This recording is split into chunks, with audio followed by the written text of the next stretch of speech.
All right, draft recap, Indianapolis Colts edition here. Let me just explain the chart you see next to me. So the first number you're going to see is where the player was selected, then the player themselves, the position, and finally where they were ranked on the consensus big board. So let's just jump in. Tyler Warren, 8th on the consensus big board. You know, he was your number one tight end on the board. He was my number one tight end on the board. He was everyone's number one tight end on the board, except for the Chicago Bears. So he ultimately ends up being the second tight end taken. But yeah, something that was projected as a real possibility. A lot of people thought, well, there's not that many teams that would need a tight end here. So ultimately, feels like there's a good chance he could fall to the Colts, who would definitely love to have him. The Bears kind of shocked everyone, but I talked about that in the Bears video. Warren should be a really good player. I still think there's a bit of development that he needs here to reach his full potential. That's okay.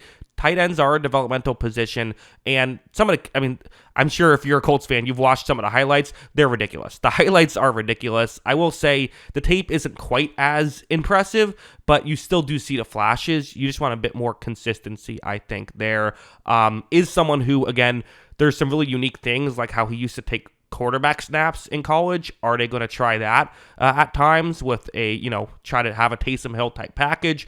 You don't really need to do that if you have Anthony Richardson, so I don't know if they'll do that. I don't think they need to do that. I think he's a good enough player without that stuff that you could just have him be a tight end, but that's interesting. But yeah, they then went out and got JT Tumalau, is maybe how you say his name. Probably not, but I did my best here. Sorry, JT. Projected to go 50th, goes 45th. He's a player who's another kind of developmental guy, even more so than Warren. He was a great run defender in college, and that you love to see. Strong player, but you would kind of hope so because he's 270 as an edge, and that is a lot heavier than your typical edge. Usually for your edge, you're around 250. Kind of the smallest interior guys tend to be 280. So there's not really usually a body type that there's not many 270 players in football. Usually you either gain 10 pounds or lose 10 pounds if you're this kind of weight. But ultimately, he was effective as a run defender in college. I didn't think that he did great when it comes to pass rushing. His hands weren't really there, and when you don't have the elite athleticism, I don't know exactly what the plan is here, but I'm assuming they're just going to hope that they can coach him up and maybe have him go up or down a weight class, perhaps, so to speak. Or they just want to keep him here and have him move him to the inside as a kind of a 3-4 defensive end and have him stop the run there. There's possibilities here. Is a very unique player, though, so I don't hate taking him as a prospect. There's just some figuring out they're going to have to do here, which is fine. Justin Whaley, not sure how you pronounce that one, but he's a player who, I'll be honest, this is a bit of a head scratcher. I'm not fully sure I get the vision here. Guy projected to go over 100 picks later than where he actually went. Projected to go 186th. He goes at 80th.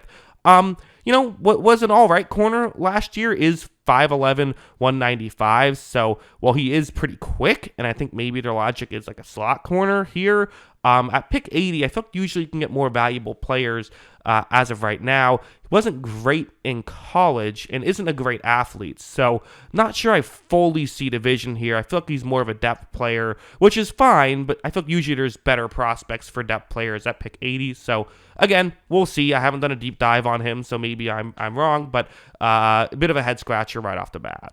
Jalen Travis is an offensive lineman who is listed as an offensive tackle, projected to go almost exactly where he actually did go. I wonder if there's some thought of moving him to guard. He's 340, and he moves well for 340, but ultimately there's just only so much lateral movement you're gonna get there. Do you either again have him go down a weight class, so to speak, to try and get him to be able to move a little bit better, or do you have him bump to the inside? That's interesting to see how, where they will go with that. Usually I tend to try and not get fiddle with guys' weight too much unless it's like a 5-10 pound difference. Very lightly I want to do something like that. For him, I wonder if you transition him to guard. Could end up being a decent guard though, so that could be interesting. They then draft DJ Giddens, the running back out of Kansas State, who is a player who I like. I think he's kind of a solid contributor. I don't know if he's gonna wow you with his again 6'1", 210, so I don't know if he has the physical build that's going to wow you, but I think could be a pretty solid player to at least come in and be a depth running back. I think he has that for sure.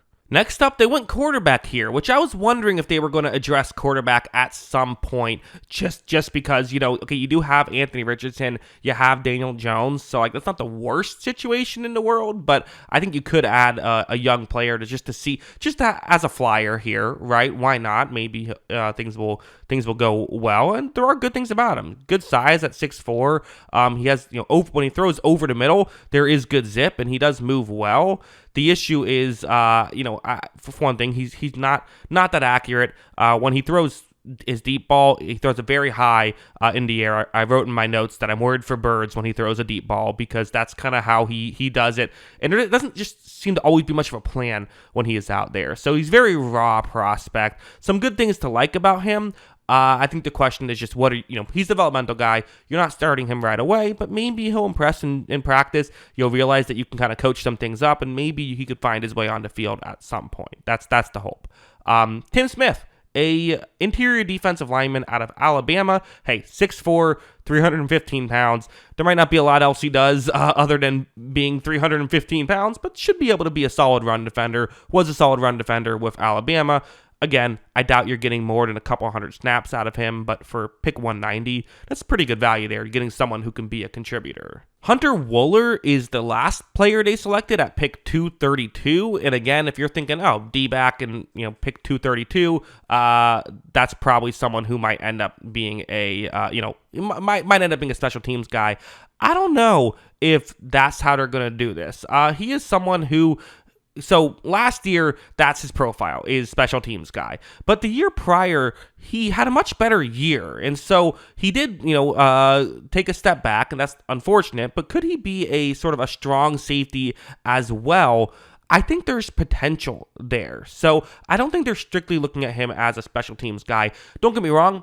He's going to have to play special teams. Like if he doesn't make the special teams team, he's probably not going to be on the roster. But he should be able to make the special teams unit. Like he should be good at that. And if you make the special teams unit, well, then you should be able to make the, maybe one day, I don't know if make the starting lineup, but if there's an injury, he can come in and potentially play well defensively. You get some snaps out of him that way. That's kind of what you look at there. So ultimately, those are my thoughts on the Colts, as a whole. I do think there's a lot of picks where you're like, okay, this could work as long as, right? That seems like that's a big chunk of what they have done this draft, which, hey, it could work as long as those things work out. And you have to think with, as many picks as they have, some of those picks will work out. They have 8 total picks, which is actually the average amount because of comp picks. 8 is the average amount a team has. So right on average, had some interesting picks, and we'll see how many of them work out. But yeah, compelling draft here, I think.